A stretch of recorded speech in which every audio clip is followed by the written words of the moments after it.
구글이 출시한 차세대 AI 모델 제미나이 3 이게 주목받고 있다고 하던데 이런 얘기를 해요 벌써. 이거 써본 사람들 챗 GPT로 절대 안 돌아갈 거다 이러던데 이렇게 호평일색이에요. 그렇죠. 우리가 뭐 생성형 AI라고도 이야기하고요. 예. 걷어 언어 모델이라고도 이야기를 하는데 소위 말하는 딥시크라든가 아니면은 우리가 잘 쓰는 챗 GPT가 있고 구글이 제미나이라는 것을 쭉쭉쭉 업그레이드를 하는데 최근에 구글이 제미나이 3라는 소위 말하는 생성형 AI를 내놨는데 예. 그 수준이 현재 가장 뛰어나다는 챗 GPT 프로보다도 훨씬 좋은 거예요. 근데 이게 객관적으로 테스트를 하거든요. 예. 가령 뭐 시험, 수학 시험도 보게 되고요. 뭐 여기 제목을 보면 인류 마지막 시험이라고 해서 이런저런 것들을 다 물어보는데 모든 분야에 있어서 현재 챗 GPT를 뛰어넘은 것이고 점수가 더 높게 나왔나 보네요. 예, 그렇게 되니까 오픈 AI의 샘 울트만도 바로 인정을 해버리더라고요. 네네. 우리도 더 노력을 해야 되겠다. 구글 제미나이 3가 좋은 건 맞다. 근데요, 지금 이게 이야기가 커지고 오늘 내내 전 세계가 이 제미나이 3 이야기를 하는 것은 생성형 AI 때문이기도 하지만 예. 우리가 이 챗 GPT를 저렇게 똑똑하게 훈련을 시키기 위해서는 이제 소위 말하는 엔비디아의 칩, GPU를 위시한 이 엔비디아의 이제 가속기 AI 칩이 필요한 그렇죠. 거거든요. 그럼 챗 GPT는 뭘로 훈련을 시켰느냐? 그러게요. 엔비디아의 H200을 가지고 이 칩을 가지고 훈련을 시켰습니다.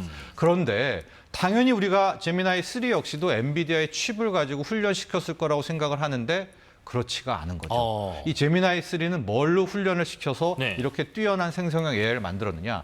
자체적으로 개발 제작을 한 TPU라는 구글의 자신의 칩을 가지고 만든 거예요. 이게 어떤 차이와 장점이 있나요? 자, GPU 이게 뭐 시간이 길지만은 예. 이렇게 하면 될 것 같아요. GPU는 만물 박사, 범용입니다. 여러 가지 있어서 뛰어나고 처리를 이제 하게 되는 건데 다만 전기를 많이 먹게 되는 거죠. 그런데 반면에 저 TPU라는 것은 아예 생성형 AI를 훈련시키라니까 딥러닝을 위해서만 딱 그 역할만 하는 거예요. 학습과 추론만을 위해서 만들어 놓은 것이기 때문에 TPU 같은 경우에는 가격도 싸고요. 전력도 적게 먹고.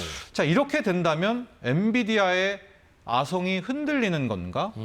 왜냐하면 굳이 뭐 그렇게 많이 필요 없잖아. 우리가 생성형 AI가 필요하다면 생성형 AI를 훈련시키는 정도의 칩만 만들어내면 되는 것이고 이렇게 되면 실질적으로 앞으로 이제 에이직이라고 하죠. 맞춤형 새로운 칩들의 시대가 열리는 것 아니야? 이런 이제 이야기들과 전망이 확산되면서 간밤에는 엔비디아하고 뭐 엔비디아의 이제 대항마로 불린 이제 대체제로 불린 AMD 두 종목만 급락을 하고요. 참고로 구글은 직접 자기들이 TPU를 만드는 것은 아니라 이제 브로드컴이라는 회사와 함께 만드는데 이 두 기업은 지금 주가가 너무 좋고 이렇게 이 TPU가 쏘아올린 큰 공이라고 해야 되겠죠. 이것이 AI 산업 전체 생태계를 뒤흔들고 있습니다. 그러니까 그동안은 우리나라에 수십만 장을 제공하기로 약속한 엔비디아의 GPU의 AI 툴이 좀 의존하고 있었다면 이제는 구글이 개발한 TPU라는 장치가 나타났다는 건데 네. 그러면 엔비디아가 독주하던 AI 칩 시장의 판도 어떻게 흔들릴까 싶습니다. 그렇죠. 근데 이게 지금 아직은 좀 섣부른 것 같아요. 예. TPU가 지금 뭐 블랙웰, 호퍼 시리즈 블랙웰처럼 이게 대량 생산을 한 것도 아니고요.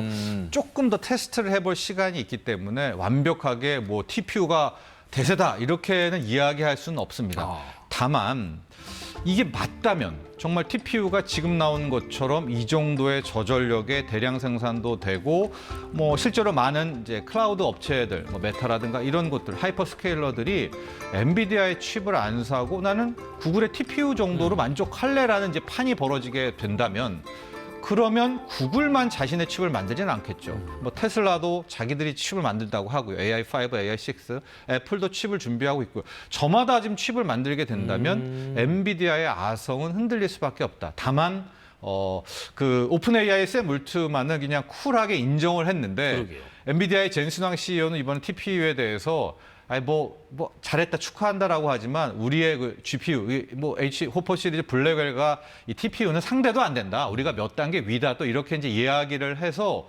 세간에서 오히려 그게 더 이제 속된 말로 우리 긁혔다. 젠슨왕이 더 오히려 급해서 저렇게 인정을 못 해주는 거 아니냐 이제 이런 시선이 나오고 있고요. 더욱 중요한 건 우리 K 반도체. 우리 삼성전자와 SK 하이닉스가 만드는 이 HBM에 대한 운명입니다. 그렇습니다. 물론 우리가 만드는 이 고사양의 메모리 반도체 HBM은 당연히 엔비디아의 칩에, 이 GPU 칩에도 필요하고요. 구글의 TPU 칩에도 필요하게 되는데 문제는 존재감과 가격이 되겠죠. 가령 엔비디아의 칩은요, 여러분, 이번에 나온 분기 실적을 보면 매출 총이익률, 흔히 말하는 마진이라고 하는 것이 72%입니다. 이 마진율이요? 말도 안 되는 거의 범죄 수익에 육박하는 정도의 마진율을 나와버리지 않았었습니까? 그런데 경쟁자들이 나오게 된다면 당연히 엔비디아도 자신이 부르는 게 값은 아니겠죠. 그럼 가격을 낮춰야 되겠죠. 그럼 거기에 우리도 부르는 게 값이었던 HBM의 가격 역시도 낮춰야 되는 거 아니야? 분명히 TPU가 나오면서 수요도 늘어나게 되겠지만 몸값에 존재감에 대한 의문점은 남아 있고요. 또 이건 뭐 아직 확인되지 않고 좀 더 검증을 해야 되겠지만 네. TPU 시대가 되면 굳이 HBM이 막 HBM4, 막 HBM5 이렇게 업그레이드가 필요해? 뭐 이제 여기에 대한 자성의 목소리까지 함께 나오고 있어서 이 부분은 앞으로 다시 말씀드리면 확정된 건 아닙니다. 왜냐하면 TPU 자체에 대한 검증도 필요하겠지만 그러나 이것들이 하나하나 검증돼 가는 가운데 이게 단순히 엔비디아와 구글, 뭐 AMD와 브로드컴의 문제만이 아니라 당장 우리 삼성전자, SK 하이닉스, 우리 K 반도체에도 큰 영향을 미치는 또 그런 뉴스다 이렇게 보고 있습니다.